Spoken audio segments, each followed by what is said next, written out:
आता पाहूया टॉप 9 मोठ्या राजकीय बातम्या। आपला स्वभाव मन स्वच्छ झालं पाहिजे, सकाळचं प्रदूषण कमी झालं पाहिजे। राज्यस्तरीय स्वच्छता अभियान पंधरवड्याच्या शुभारंभानंतर मुख्यमंत्री शिंदेंचा संजय राऊतांना टोला। लाडकी बहीण योजनेमुळे अजित पवारांची लोकप्रियता वाढली, लोकसभा निवडणुकीनंतर दादांच्या इमेजमध्ये बदल, अजित पवार गटाचा दावा।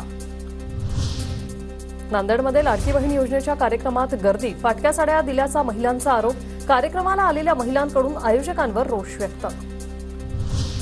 वन नेशन वन इलेक्शन लोकशाही विरोधी, वन नेशन वन इलेक्शनवरून यांना नो इलेक्शन करायचं आहे, त्याची ही तयारी, संजय राऊतांची केंद्र सरकारवर टीका।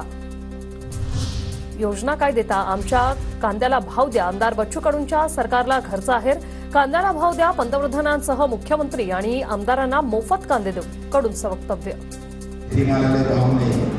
लाडकी बहीण तुमची, लाडका बहीण तुमचा, अरे आमच्या कांद्याला भाव भेटला तर 4 क्विंटल कांदा सगळ्या आमदारांनी दरवर्षी वाटतो।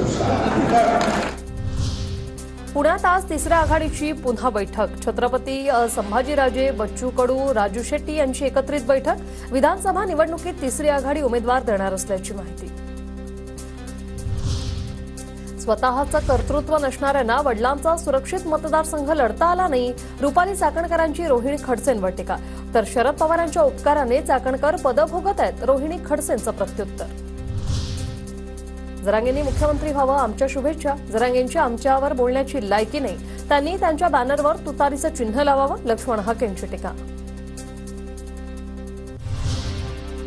ओबीसी नेते लक्ष्मण हाकेंचं आजपासून आमरण उपोषण, अंबड तालुक्यातील वडीगोद्रीत उपोषण सुरू, विविध ठिकाणी आम्ही आंदोलन करतोय, आमच्यात मतभेद नाहीत, हाकेंची माहिती।